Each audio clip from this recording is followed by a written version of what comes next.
कुछ भी एब्सोल्यूट नहीं होता, हमेशा हर चीज़ रिलेटिविटी में रहती है। मतलब कुछ भी ऐसा नहीं होता जिससे हम ये कह सकें कि ये बिल्कुल इससे अलग है। हमेशा हर चीज़ दूसरी चीज़ों से जुड़ी हुई होती है। आप खुद सोच कर देखिए, आपके आसपास की जो दुनिया है, क्या उसमें कुछ ऐसा है जो अपने आप में दूसरी चीज़ों से पूरी तरीके से अलग हो? अगर ऐसा नहीं है तो हम कैसे कह सकते हैं कि कुछ भी इस दुनिया में एब्सोल्यूट होता है? कुछ भी मतलब कुछ भी। Nothing is absolute, everything is related. Einstein का जो लॉ ऑफ रिलेटिविटी था, रिलेटिविटी का जो सिद्धांत था, सापेक्षता का जो सिद्धांत था, वो जिंदगी में भी उसी तरीके से लागू होता है जैसे दूसरी चीज़ों पर लागू होता है। और क्योंकि हर चीज़ जिंदगी से जुड़ी हुई होती है, तो हम कह सकते हैं कि जिंदगी और दूसरी चीज़ें बहुत ज़्यादा अलग नहीं है। बात यह है कि हमारा मन टुकड़ों में जीता है, और टुकड़ों में जीता है इसलिए उसे हर चीज़ में अलग अलग करके देखने की आदत होती है। वो हर चीज़ को अलग अलग तरीके से देखना चाहता है, टुकड़ों में करके देखना चाहता है। इसलिए हम देखते हैं कि बहुत सारी जगह हम बहुत सारे फिनोमेना में, बहुत सारे सब्जेक्ट्स में, बहुत सारे विषयों के में जब हम अध्ययन करते हैं, जब हम स्टडी करते हैं, तो हम वहाँ पे सेगमेंट बना देते हैं। वहाँ पे हम पार्टिसिपेशन कर जो है एक पार्टीशन कर देते हैं। वहाँ पे हम चीज़ों को टुकड़ों में बांट देते हैं। वहाँ पे हम सेगमेंटेशन के साथ में जो है आपका टारगेटिंग रख देते हैं कि एक बार में इतना करेंगे, फिर दूसरी बार में इतना करेंगे, और तीसरी बार में इतने पे फोकस करेंगे। मन को दरअसल बंटवारा पसंद है, लेकिन अगर मन जो पूरी चीज़ों को एक समग्रता में देखने लगे और ये देखने लगे कि कैसे सारी चीज़ें एक दूसरे से जुड़ी हैं और अंततः सारी चीज़ें एक ही है, कुछ अलग है ही नहीं, बस एक ही है, तो उसे बहुत सारी जो चीज़ों के जवाब बिना कुछ किए ही शायद मिल जाएंगे, और शायद फिर बहुत कुछ करने को रह भी नहीं जाएगा।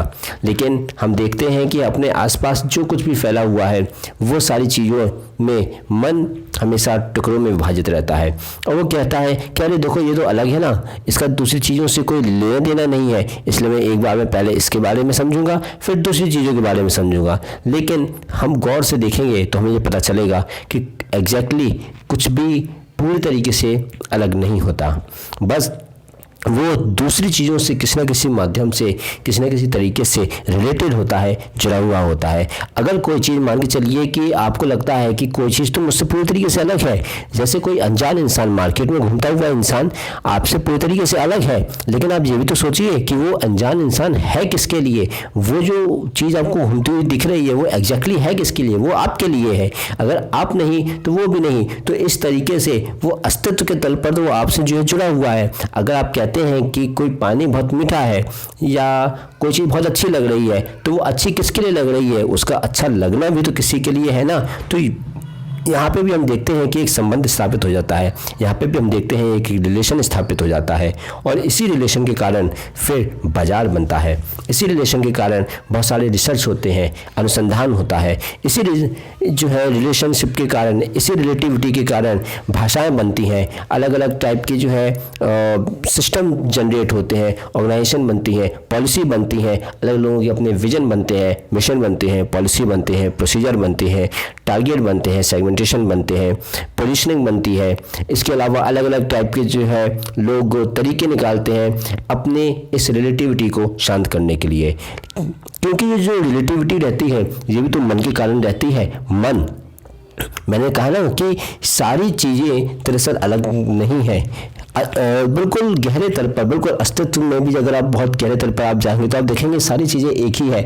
वैसे भी आपने सुना होगा कि हम जो भी अपने आसपास की जो ब्रह्मांड देखते हैं उसमें से मैक्सिमम 99% तो जो स्पेस ही है, खोखला है। तो जो कुछ भी हमें महसूस होता है कि वो ठोस है भी, एग्जैक्टली वो भी नहीं है, क्योंकि वो भी उन चीज़ों से मिलकर बना है जिसे शायद आपने कभी समझा ही नहीं, जिसे शायद हमने कभी नहीं समझा। इंसान और इंसान के अलावा जो इंसान जिसे निर्जीव चीज़ें भी कहता है वो भी उससे मिलकर बना है जिसे इंसान ने शायद आज तक कभी समझ ही नहीं पाया। तो बिल्कुल गहरे तल पर, अस्तित्व के तल पर सारी चीज़ें अलग है नहीं है। जो इंसान है वही मकान है, वही ईंट है, वही पत्थर है, वही प्लास्टिक है, वही सीमेंट है, वही रेता है, वही पानी है, वही पंचतत्व है, वही कर्मेंद्रियां हैं, वही मन है, वही चेतना है, वही अहम वृत्ति है, वही सब कुछ है। तो अब जो जिसे हम कहते हैं कि वही ये है, वही वो है, उस एक को हम क्या नाम दें? उस एक को हम किस तरीके से कह दें कि ये तो ये है या वो है। अब इंसान, कुछ लोग कहेंगे कि अरे देखो जो तुम कह रहे हो कि ये है ये वो है, यानी कि सब कुछ जो है वो तो अपने आप में एब्सोल्यूट हो गया ना। तो उसे आज तक जान कौन पाया है? कौन जान पाया है कि उसके पीछे क्या है, इस जीवन के पीछे क्या है? हम तो बस अपने हिसाब से, अपने मन के हिसाब से, हमारे मन को जो समझ में आया हमने उसके हिसाब से अलग अलग कहानियां गढ़ दी। हमने ये कह दिया कि पुनर्जन्म होता है, हमने ये कह दिया कि इंसान पैदा होता है, मरता है और फिर आत्मा जो है दूसरे शरीर में चली जाती है। लेकिन उस सत्य को भला कौन समझ पाया है? उसके बारे में कहा ही तो यही जाता है, जो मन में ना आए वही तो सत्य है, वही तो इस प्रकृति के परे है, जो इस प्रकृति के परे है वही तो सत्य है, वही एब्सोल्यूट है। और मैंने कहा ना कि इस दुनिया में कुछ भी एब्सोल्यूट नहीं है। वो जो एब्सोल्यूट है वो सारी इस दुनिया का नहीं है, वो कहाँ का है किसी को क्या पता। क्योंकि हमारा जो ज्ञान है, हमारी जो साइंस है, हमारा जो विज्ञान है, वो भी अपने यूनिवर्स को कहाँ जान पाया है अभी अच्छे से। और पता नहीं कितने यूनिवर्स होंगे, एक यूनिवर्स में कितनी गैलेक्सी होंगी किसे पता है।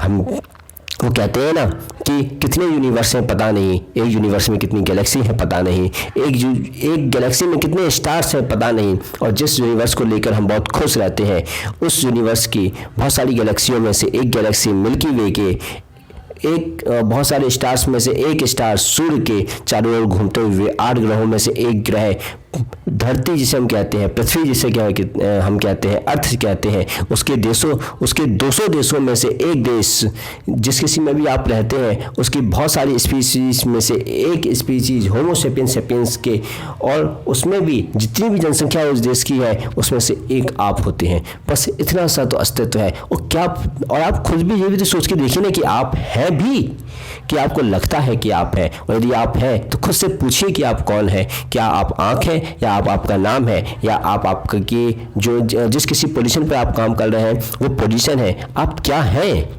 Who are you?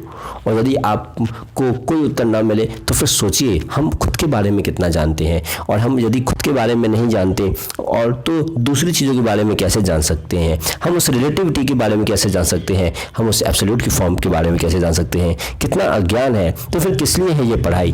क्या पढ़ाई उस अल्टीमेट ट्रूथ को जानने के काम आ सकती है? क्या पढ़ाई किस लिए काम आती है? पढ़ाई दरअसल बस काम आती है कि हमारा मन जिन छोटी छोटी जो चीज़ों में उलझा हुआ है, जो छोटे से सिस्टम, मैंने कहा ना कि मन टुकड़ों में रहता है, तो जो कुछ भी हमें पढ़ाया जाता है बचपन से वो बस उस एक टुकड़े की समझ के लिए रहता है कि बस ये टुकड़ा है, इसको समझ लो और इसी से चिपके रहो और बस यही तुम्हारा जीवन है और इसके बाहर का कुछ मत सोचो। जब इंसान उसके बाहर का सोचने लगता है तो इंसान को बाकी सारी चीज़ें बेकार लगने लगती हैं, क्योंकि फिर वो अल्टीमेट ट्रुथ की खोज में बाहर निकल जाता है, या जहाँ पे भी करता है वो अल्टीमेट ट्रुथ के लिए काम करता है। क्या है ये सब कुछ? क्यों है ये अस्तित्व? क्यों है ये सारा रचा हुआ संसार? क्यों है ब्रह्मांड? क्यों है माया?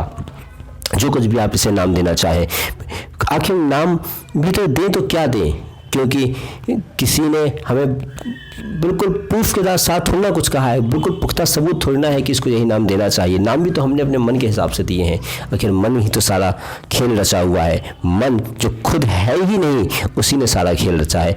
कैसा माया जाल है, क्या कहें इसके बारे में।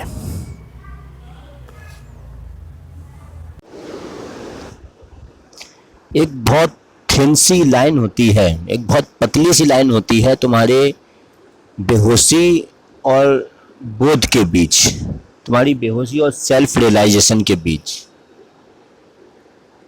और जब तक हम बेहोशी में जीते रहते हैं तब तक ना हमें अपना अस्तित्व बहुत बड़ा लगता है। हमें ऐसा लगता है जैसे हम ही सब कुछ हैं। लेकिन जैसे ही उस बेहोशी की लाइन को पार करके हम सेल्फ रियलाइजेशन में जाते हैं, बोध में जाते हैं, तो हमें पता चलता है कि जो कुछ भी हमें अभी तक लग रहा था, महसूस हो रहा था, वो भी खोखला था। और जो अब लग रहा है, यानी कि जो कुछ भी हमें बोध में लग रहा है, वो भी खोखला है। दोनों चीजें खोखली हैं। जो पहले हम बेहोशी में जी रहे थे वो भी कुछ नहीं है, और जो हम बोध में जी रहे हैं वो भी कुछ नहीं है। और जब दोनों ही कुछ नहीं है तो फिर दोनों में अंतर क्या है? दोनों में अंतर सिर्फ ये है कि बेहोशी में हमें पता ही नहीं चलता कि अभी हम जो जी रहे हैं, अभी जो हम हैं, और जो हमारे आसपास है वो सब अपने आप में एक खोखली चीज है, एक ऐसी चीज है जो बहुत छोटी, बहुत सूक्ष्म चीजों से मिलकर बनी है। और क्योंकि वो बहुत सूक्ष्म चीजों से मिलकर बनी है, इसलिए वो है नहीं जो दिख रही है, और वो है नहीं जो वो दिख रही है, तो वो मतलब असली है नहीं। और ठीक उसी तरीके से हमारा भी निर्माण हुआ है, तो हम भी वो नहीं है जो हम अपने आप को मान के बैठे हैं, है ना।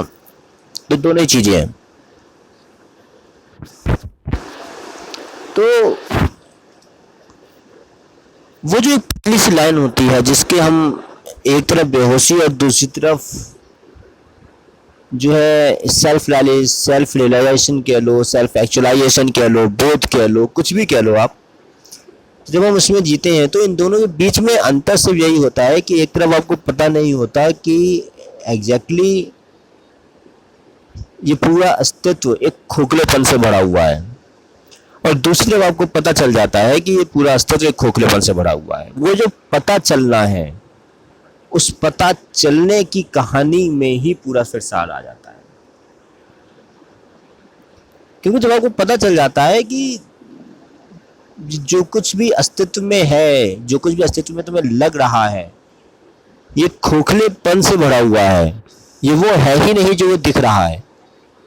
और जो दिख रहा है वो दरअसल बना ही किसी और चीज से है। वो जिस चीज से बना है उसे तुम अभी महसूस नहीं कर पा रहे हो, समझ नहीं पा रहे हो, और उसे तुम महसूस कर भी सकते हो कि नहीं वो भी नहीं पता। और चूंकि वहां तक शायद तुम पहुंच भी ना पाओ, तो उस तक पहुंचने के चक्कर में तुम वो तो रहोगे ही नहीं जो अभी हो, जिसे हम कहते हैं ना। और जब हम कह रहे हैं कि उस तक पहुंचने के चक्कर में, जिसे हम स्पिरिचुअल भाषा में बोल देते हैं कि पूर्णता को पाने के चक्कर में, पूर्ण हो जाने के चक्कर में,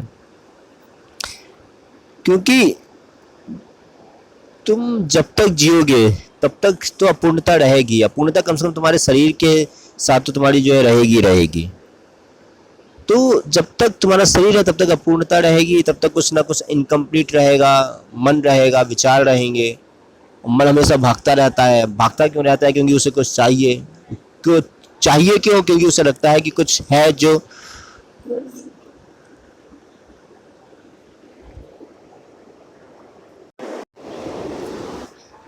कुछ भी उसे बाहर से मिल जाएगा, उससे कंप्लीटनेस मिल जाएगी। लेकिन जो कुछ भी उसे लगता है कि बाहर से मिलकर कंप्लीटनेस मिल जाएगी, तो जिसे वो लेना चाहता है वो भी तो अपने आप में कंप्लीट नहीं होता ना, वो भी तो अपने आप में पूर्ण नहीं होता है। हम आधी अधूरी चीजों को आधी अधूरी चीजों से मिलाकर पूरा कर देना चाहते हैं, है ना। जबकि दो अधूरी चीजें मिलके वो अधूरापनाई जो बनाती हैं, उससे वो पूर्ण बनती नहीं है, क्योंकि दोनों अधूरी हैं। तो दोनों अधूरी मिलके भी फिर पूरी होती नहीं है। और फिर इसीलिए इंसान जो है अलग अलग चीज़ों के पीछे भागता रहता है। इंसान नहीं भागता है, दरअसल उसका मन भागता है। इंसान तो हम एक जनरल वे में बोल देते हैं। मन ना भागे, विचार ना भागे, तो इंसान भी क्यों भागे? इंसान का शरीर भी क्यों भागे? ये बात तो अल्टीमेटली अंदर की है ना। हम समझ ही नहीं रहे कि जो पूरे शरीर की जो मशीन है वो चल कहाँ से रही है। वो पूरे शरीर की जो मशीन है वो चल तो विचारों के तल से रही है ना। अब विचार भी फिर तो खैर वो तो सारी जो चीज़ें एक अंदर की बात हो जाती है कि विचार है, फिर उसके पीछे मन है, मन के पीछे वृत्ति है, वृत्ति के पीछे जो है चेतना है, चेतना के ऊपर फिर जो है आत्मा है। तो लेकिन मगर फिर भी हम मोटे मोटे तौर पे अगर समझ सके तो ये जो टेंजिबल तौर पे जो हमें बाहर से जो दिखता है कि शरीर इधर उधर भाग रहा है, तो वो जो थोथला है मांस का लोथरा जो है, तो मांस का लोथरा भी इधर उधर क्यों भाग रहा है? क्योंकि अंदर विचार भाग रहे हैं। समझे?